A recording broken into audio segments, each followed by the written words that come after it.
Like I was voicing, we're talking about mass, weight, and normal force today. So, when it comes down to the case of mass versus weight, what do you guys know about mass and weight? Let's go back up here. What do you know about mass and weight? Measures the object's force. Okay, mass measures the object matter. Weight measures the object's force. Simply put, actually, very simple, very to the point, and very correct. So, when it comes down to mass, understand that mass is a measurement of inertia of an object, okay? So mass is not weight. Some people are confusing it and saying mass is weight. It is not. Mass has to do with the property of an object. How much compound does an object have? That's mass. That's what it's created out of. Okay, so when you think what is something created out of, what you're answering is mass.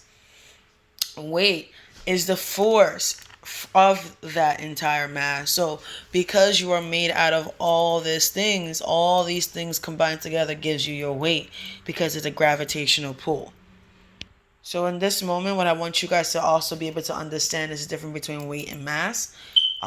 Know that they're not the same thing. Understand as well that your weight can change, as I'm sure you've experienced. If you ever go to the gym and you start working out, your weight can change, but your mass remains the same unless you remove something. For example, you will all have lungs and a heart and liver all inside your body.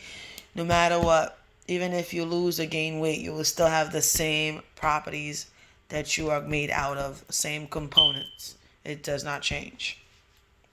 Okay, so there is an important formula. You see the one that says W equals mg? This is going to be how we discover what weight is, okay? So weight is a force that has to do with gravity, okay? Close to the surface of Earth where gravitational forces is nearly constant. So we already know about gravitational consistency because we worked on that in the kinematics. We know that gravity downside is always going to be 9.8 meters per second squared as an acceleration. So please make sure you write this equation down that has W equals mg, because as we're going through, we might have to calculate for weight, and this would be the formula you need for weight. Why do you think we're not saying weight equals mass times acceleration in this moment? Why is it mass times gravity? Force, I think. You said that would only work if you're trying to find the net force? Yeah, I think. Okay, that's a great thought. There's nothing wrong with that. I'm not saying you're right or wrong. I'm saying it's a great thought.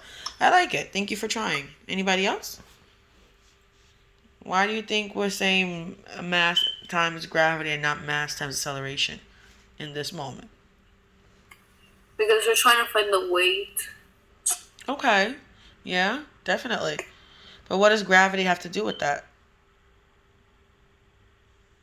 That gravity and weight connect, because without the weight affects the gravity affects how much weight people can have. Awesome. Anybody else want to add to that theory? Yeah? No? So let's do a quick kind of check, okay? So what I want you guys to do is, again, you have the equation weight equals mass times gravity, okay? So we're going to determine the force of gravity, or the weight of an object. Now, we know a specific fact about this object. What do we know? The mass. The what? The mass. We know the mass. The mass is 6 kg. Now, we already know that we're working with mass times gravity. What else do we know, even if it's not given to us? What do we know, even if it's not given to us? As in front of our face. What do we know that's not given to us? Yeah. The gravity? You know gravity. Exactly. Yeah. Gravity wasn't given to you in this problem. I don't see anything that says gravity equals 9.8 meters per second squared. However, you know this fact already. It's not something that's out of the blue. You are aware that you're looking for the force of gravity, so you know that gravity is going to be 9.8. Now you want to know exactly how much force is that gravity given to this 6.0 kg bowling ball. Does that make sense? Yeah. So now you have weight equals mass times gravity, which means, I'm going to scroll just so you can see it, which means you're looking at 6 kg times 9.8 meters per second squared. So that way, when you get the weight, which is the force you're looking for, you know exactly what Newton force is being applied to this bowling ball. So when you guys know your mass and you multiply it by 9.8, you're going to be able to know exactly, truly how heavy you really are. That's how scales are created. That's why we have weighing scales and all that kind of aspect. It uses your mass and gravity to measure how heavy you are. Determine the weight of this small car. And I want you to take a moment and see if you can solve for this on your own. And then let me know what you get by typing it on the chat below. Remember, you're thinking of 2 questions in this problem. You're thinking of what is given to you that you already know and what is not given to you that you know you need. So yes, you know that 900 kg was given to you. You're looking for weight, and you know that gravity is something that's not given to you, but you already know what it is. So you know that gravity is going to be 9.8, and you're going to multiply it by 900 kg to get 8,820 Newton. So when it comes down to any of these properties, the only one that's likely to change is weight. Colors do not change. Blue will always be blue no matter where you go. Volume would not change, the size and shape, because it all has to do with the amount of space something takes up and the amount of space that it is. Mass is how much something, what is something created out of, the compound of an object or a thing. Why weight has to do with gravity, and gravity is not the same in every other aspect of a planet.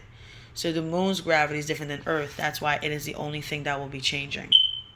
But now understand Newton's third law when it comes down to this. We know that this object here, this vase, is at rest.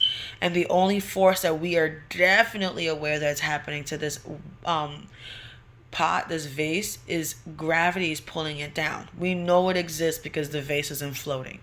But why is this vase not breaking through? If gravity is the only thing acting upon it, then that means the force of gravity is so great that it can literally shatter or break or make this vase break through the table. So what additional force is happening to this vase? Think of Newton's third law of motion. What other force is acting upon it? Okay, normal force is acting upon it. An object that has normal force is action-reaction. So it's basically saying, as this vase is on this table, it's pressing down on this table.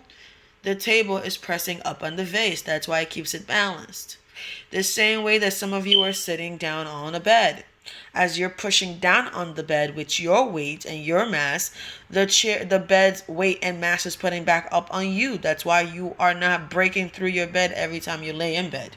Know that F is force, and that little indication next to force shows you what kind of force is being applied. So Fn is natural forces being applied upwards, and Fg is gravitational forces being applied downwards.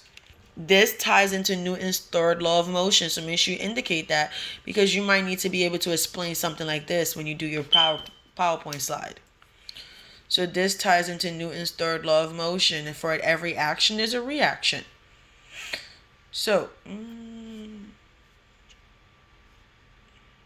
let's talk about number 30. So a 14 Newton brick is sitting on a table.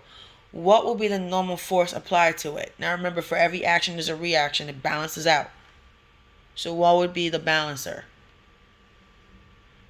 Remember, as the brick is pushing down on the table is doing the quite opposite. Pushing up on the brick. So you're always doing the opposite of what something is doing. As I'm pushing on the wall is pushing on me. As I'm pulling the table is pulling me. Okay? It all depends on the amount of force being given for one of those objects to either have more action towards it or not. Okay, but no, for every action is a reaction. So what normal force is applied by a desk to a 2 kg box? So here's what you know so far about this one. One, there is a force. 2, this box is not a movable item. So it's at rest, right? And then you have a 2 kg box. The actual mass of it is 2 kg. And you have the equation already to work with this to find out what the force will be.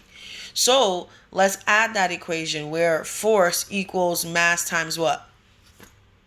If you know it's at rest, what is the equation for something at rest? Mass times acceleration. Well, if it's at rest, will it be accelerating? Oh, no. Actually, no. Okay. So if it's not at rest, it can't be accelerating then. So what would be happening? Oh, mass times gravity. There you go. So make sure you guys are aware of that. Okay? If it's a box that's sitting, it's not in motion. Because it's not in motion, gravity is acting upon it. So realistically, the normal force is still the action-reaction of gravitational pull. Now, it's not going to be 9.8 because guess what? This box has mass. So it's not going to be just a regular 9.8 because it'll be saying that this box has no mass. But it does have mass. So that means you're finding force, which equals mass times gravity. So that means you'll be doing 2 times 9.8. What would 2 times 9.8 give you? I want you guys to understand that there are 2 equations. One for force in motion, whereas force equals acceleration times mass, or mass and acceleration. And there's the other one where force or equals mass times gravity, where it's at rest. So know the equation for an object at rest and an object in motion.